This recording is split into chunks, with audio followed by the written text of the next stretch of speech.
नमस्ते जी। आप सभी को मेरा नमस्ते। आज हम एक मंत्र पर बात करेंगे अर्थ सहित। ओम मयिदमिन्द्र इंद्रियं दधातवत्वानरायो मघ्वानः सचन्ताम् अस्माकं सन्तवाशीषः सत्यानः सन्तवाशीषः। अर्थात ओम, यह ईश्वर आपका सर्वोत्तम नाम है। आपकी प्रेरणा से यह सारा संसार बनता है। ओम, आपके सारे ठहरता है, आप में लय हो जाता है। ओम, आपका जप करने से मोक्ष द्वार खुल जाता है। ओम, आपका ध्यान करने से आत्मा को प्राप्त किया जाता है। ओम, हे ईश्वर, आप सर्वरक्षक हैं। ओम, हे ईश्वर, हे अनंत परमेश्वरी युक्त, हे अनंत ऐश्वर्य युक्त परमेश्वर, आप अपनी कृपा से श्रोत्र आदि उत्तम इंद्रिय और श्रेष्ठ स्वभाव वाले पवित्र वाले मन को मुझ में स्थिर कीजिए। अर्थात आप उत्तम गुण और श्रेष्ठ पदार्थों के सहित हमको सब दिन के लिए कीजिए। हे परम धन वाले ईश्वर, आप उत्तम राज्य आदि धन वाले हमको सदा के लिए कीजिए, जिससे हम लोग सब काल में सब प्रकार से उत्तम गुणों का ग्रहण और उत्तम कर्मों का सेवन सदा करते रहें। हे भगवान, आपकी इच्छा से, आपकी कृपा से मेरी सब इच्छा सर्वदा सत्य हो, सत्य ही कर्म करने की हमारी इच्छा हो, किंतु चक्रवर्ती राज्य आदि बड़े बड़े कर्मों के करने का सामर्थ्य मुझ में स्थिर कीजिए। ऐसी कृपा मुझ पर कीजिए। यह जो ओम है ना, ईश्वर का सर्वोत्तम नाम क्यों है और सर्वप्रथम क्यों लिया जाता है सभी मंत्रों में? और सभी मंत्रों में बोलने से पहले ओम जरूर जोड़ा जाता है, इसलिए भी वह ईश्वर का सर्वोत्तम नाम है। ओम के बिना मंत्र पूरा नहीं होता। ओम तो ईश्वर का सर्वोत्तम नाम है। जो बाद में बोला जाता है वो सब प्रार्थनाएं हैं।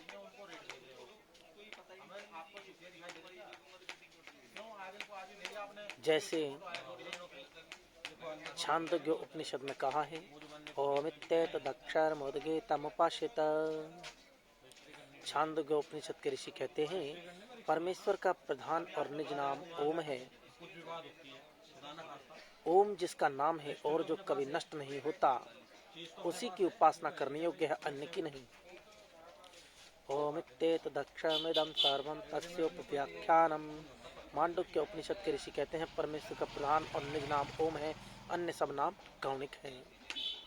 सर्वे वेदा यत् पद्मामनन्ति तपांसि सर्वाणि च यद् वदन्ति यदिच्छन्तो ब्रह्मचर्यं चरन्ति तत्ते पदं संग्रहेण ब्रह्म्योमित्येतत्।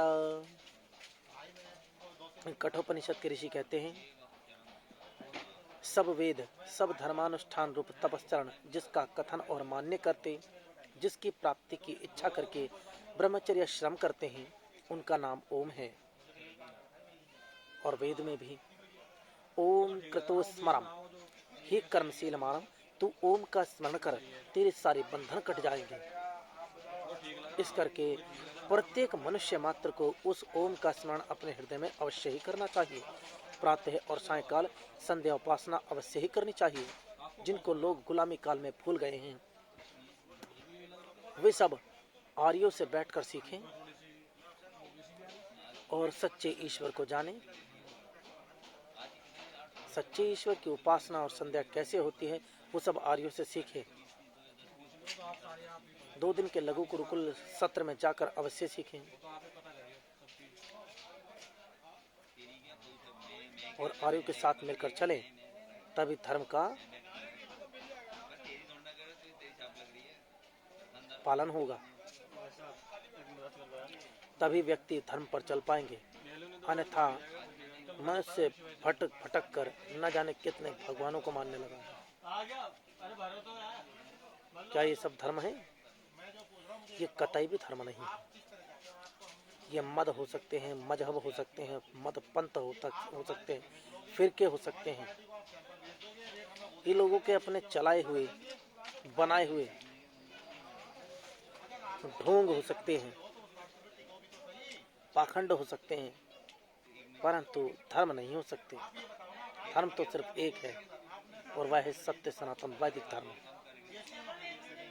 सनातन किसे कहते हैं?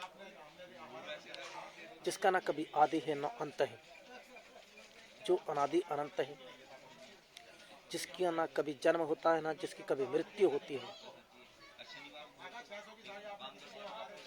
एक ईश्वर अनादि है, एक उसका ज्ञान अनादि है। कहते हैं ना, हरि अनंता, हरि कथा अनंता। एक ईश्वर अनंत है और एक उसका ज्ञान अनंत है। और संसार में दो पदार्थ हैं अनादि अनंत, एक प्रकृति और एक चेतन।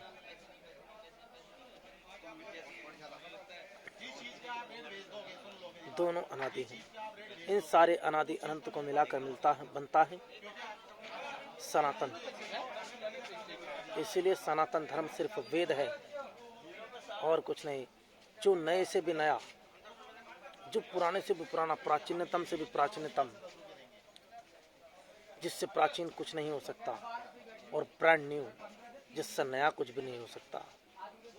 न जानने वालों के लिए वो नया है और जानने वालों के लिए वो सबसे प्राचीन है, इसीलिए वो सनातन है। ऐसे सनातन धर्म को छोड़कर व्यक्ति ने न जाने कितने मजहब मद पंथ बना लिए और नए नए भगवान बनाकर खड़े कर दिए। ईश्वर ने तो एक मनुष्य बनाया था, इस मनुष्य ने न जाने कितने भगवान बना दिए। क्या वो मनुष्य ईश्वर से भी ज़्यादा बुद्धिमान है? ओम शम।